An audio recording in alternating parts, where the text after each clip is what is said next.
Hey, Arise family, I have come with a prophetic release for you guys today. And I'm telling you that it's time to unsubscribe from Egypt. So, as you guys know, over in Isaiah 43:19, the Lord asks us a question and declares something all at the same time. He says, "Look, I am about to do something new. Even now it is coming. Do you not perceive it?" Some versions say, "Do you not see it? Indeed, I will make a way in the wilderness and rivers in the desert." So the Lord is asking us a question and also making a declaration all at the same time. Perception comes from your sight.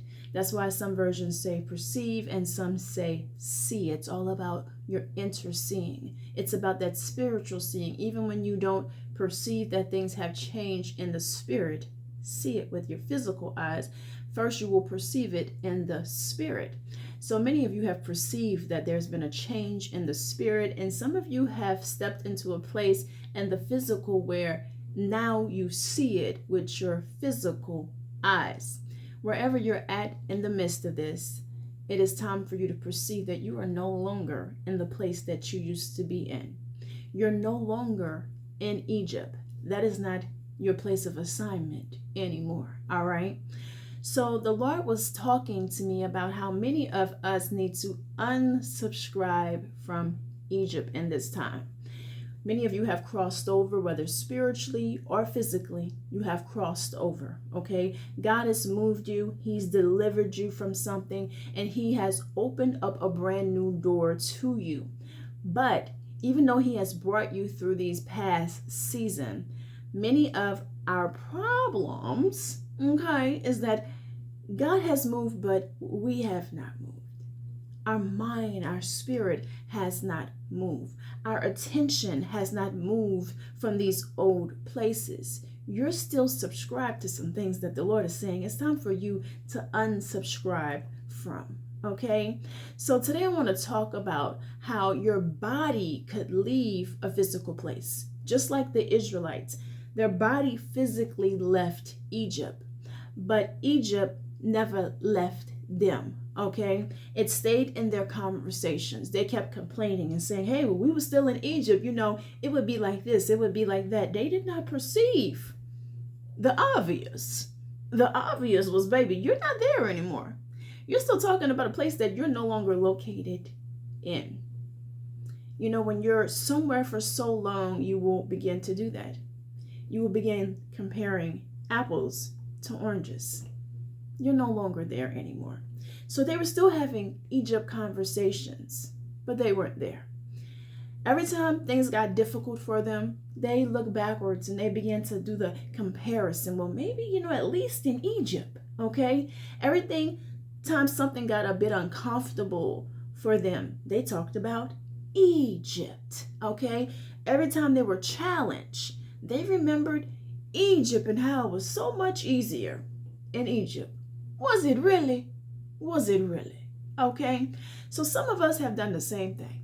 Okay. This is why there's so much, in that Bible, we compare so much of our experiences to those children, the Israelites, is because unfortunately, we have a lot of their characteristics, whether we like to admit it or not. Okay.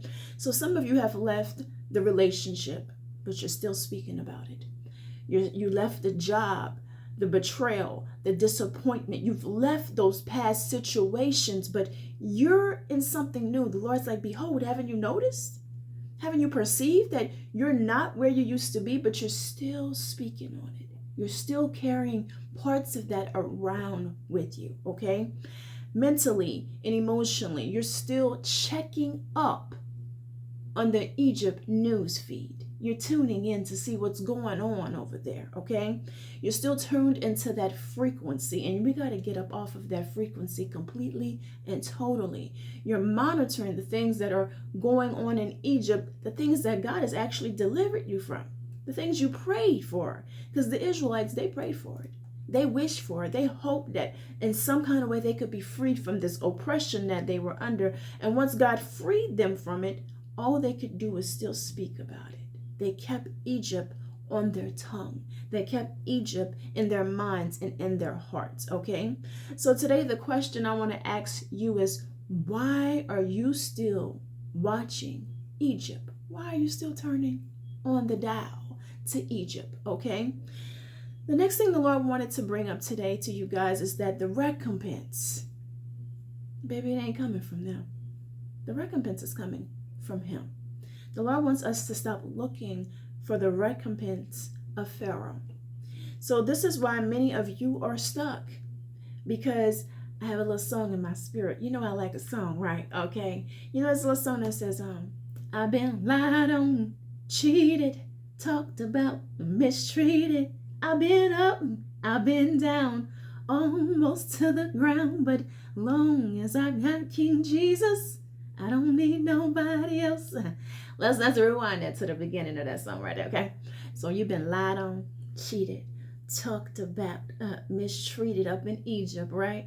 And so you want to look back and see, well, what's going to happen to these people? Because you said, Lord, vengeance is mine and I shall repay. You want to see what's going on. You're going to repay. Let me check and see if that happened yet. No, baby, okay? I understand some of you, it's not that you want Egypt back. That's not why you're looking back at Egypt. You don't want no parts of Egypt per se, but you're waiting to see what happens in Egypt. Is there going to be a plague? Are you going to drown them, God? What you going to do? And some of you are waiting for Egypt to apologize to you. You're waiting for the exposure to happen, okay? The leaks to happen in Egypt, okay? You're waiting for some things to leak out, right? You're waiting for the judgment to happen, because God has said, vengeance is mine, I shall repay. And for some of us in our mind, we have set up how the repayment is coming, right? But that's not our business. That's God's business. We're still minding God's business. And as you know, He wants us to be like little kids. And little kids do what? They mind their apples. Okay, some of us need to mind our apples. We need to leave that in the Lord's hands. Let it go. Release. Okay, there's still some unforgiveness there. Quite possibly there is. Many of you have gone through some real Egypt type situations, oppressive situations. So there's still some things that you're working out in your heart. Continue to choose to forgive every time it comes back up, because it's not your business. When God says, vengeance is mine, I shall repay, means He takes it all from you. His yoke is easy. It's light. It's not for you to carry. There's something new He has brought you into. And it's time for us to redirect our sight into the new thing that God is doing. Okay? So some of you are waiting for that apology. You're waiting for them to be like, hey, I was wrong. You're waiting to see the Pharaoh drown. And the Lord is saying, hey, baby, you've crossed over. You're standing at the shoreline, but you're still looking back. So the same God who opened up the Red Sea, who closed it, is the same God who's going to deliver you into the new place. And He's also going to be the one who handles business with Pharaoh. He going to set things right. You don't have to continue to look back. Your assignment is to cross over. Your assignment is to settle into the new place. God's assignment is to settle the accounts, not yours. All right? So He doesn't need you to be the monitor, asking, hey, what's going on over there? Are you handling up on business? God, you said, yeah, and He got it.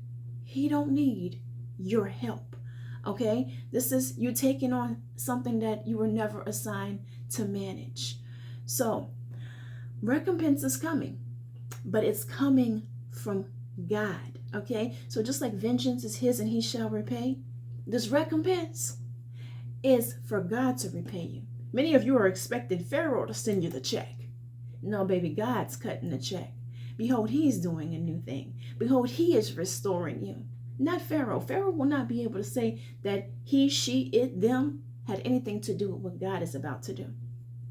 They won't be able to get any credit for the glory of God that's about to fall into your life and the places He's bringing you and the way He's about to rise you up. Pharaoh, they will have no parts in it. And He's going to be sure of them having no parts in it. So Pharaoh's not cutting the check, baby. All right, you're looking in the wrong place for the recompense, okay? So yes, the thief, when it's caught, it has to repay. And you're looking at the people that have been lied on.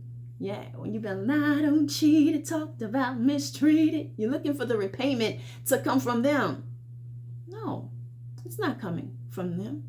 The people who lied on you, the people who abandoned you, used you, hurt you, abused you, it's not coming from them at all. Okay? He sets a table for you in the presence of your enemies. They ain't got nothing to do with nothing that's on that table.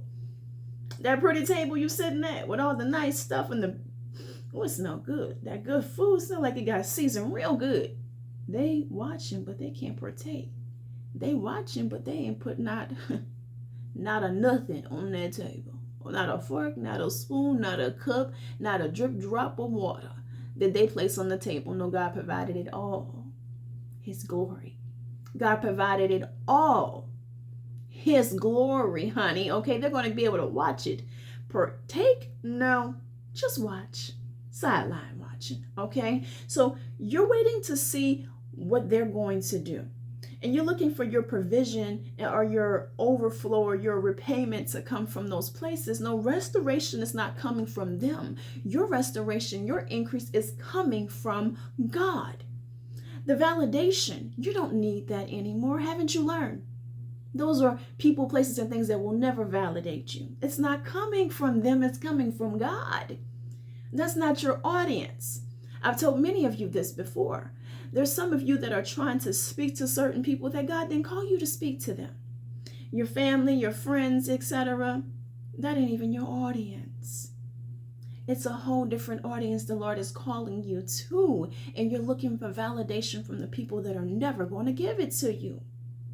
The Lord has had you much bigger than that. You've been looking in that little circle, baby. The Lord has you way bigger than that little circle. Stop looking that way. That is not your source. He is your source. So look to him. Stop looking for Pharaoh. All right. Your enemies are only going to be your what? Your footstool. The thing God used to promote you. They were your training ground. The thing that was needed for you to rise up into the new thing. All right. The Judas that was needed. The Saul that was needed. That's what they were used for. So thank you very much. They already did their part. Okay, the lied on, the cheating, the abandonment, the neglect, the all the things, the list that you can name. That's why they existed, for you to rise up into that greater version of you. They did their part. Thank you, footstool. Okay, but now the footstool stands underneath your foot. Just like the Lord talks about how we have the power to step on the scorpions and the snakes and all that good stuff. I know I'm kind of quoting it a little wrong, okay? But you can go look it up. Let that be your assignment, okay? You have power and authority over those things now. You can step on it. The things that used to overtake you, now you can step on it. He's given you that power and authority, okay? So it's not coming, your restoration is not coming from the Pharaoh. Nobody's getting credit for this. When God blesses you, nobody's going to be able to claim this ownership over what he is doing. The Lord is saying to take your eyes off Pharaoh and put them back on him. Just like when you were over there, you kept your eyes on the mountain. You said, oh, God, the mountain's so big. How you going to move the mountain, God? It's so big. It's so big. And what was he telling us then? Look above that mountain. Look up to the sky. Look up to him, the one that is bigger than the mountain. Okay, well, now, baby, the mountain ain't even nowhere around. All right? And you still looking around like the mountain got some payback for you. Let it go. All right? Let it go, baby. So, some of you are standing in victory and you are still adapting that survival mindset. You're not there anymore. Joseph, you're not in the jailhouse. David, you're not running from Saul. You're sitting on the throne. Things have changed. This is a new season. It's a new day. You stepped in victory. You're living in victory. Stop occupying your mind with Egypt. That is no longer assigned to you. Okay? So you're standing in a place, literally many of you have stepped in a place in a season of peace. Peace is overtaking you. Seasons change. Nothing stays the same. That's the wonderful thing about this all. Seasons change and nothing stays the same. So right now you might be down. Some of you are watching this and you're saying, Katie, my season ain't changed just yet. But baby, it is a sign. There's a time assigned for the season to change. You're no longer going to be there at some point in time. And for many of you, you stepped into that season where you're no longer there, but you are still occupying yourself with what is going on over in Egypt. The Lord is saying, release it. Turn the dial, baby. We're somewhere else. We're on a whole new frequency. We done came up higher. Don't entertain it anymore, okay? So the Lord is sending many of you into places of peace, but you're still being consumed with fear. You're standing in healing, but you're still thinking about heartbreak. You're not there anymore. You're not there anymore. Look around. Is it happening now? For some of you, you stepped out of it. It's not happening right now anymore, but you're still reliving it over and over again. It's time to train your mind for something new. And it's going to take intentionality. To reprogram your mind is going to take intentionality, okay? And so in that intentionality, it's time to unsubscribe. So for some of you, that's some blocking. For some of you, there's some people that you ain't going to be to talk to no more because they're still connected to the Egypt. They're still connected to the old thing and they want to bring it up. You're going to have to make it plain, real plain and simple with them. Okay, look, here's my boundary, baby. In order for us to continue our friendship, when we speak, we're not speaking about this. I don't want to speak about this anymore. I don't want this to come up in our conversations anymore. We're going to continue with our relationship. That Egypt, I'm not entertaining that no more. Respect my mind or get to step in. Okay? So for some of you, there'll be some blocking. There'll be some removing. There'll be taking some things up out of your sight, out of your ears. Out of sight, out of mind, they say. Okay? Take it out your sight. Start intentionally putting in your sight what the Lord is saying that you have stepped into. Start surrounding yourself with peace.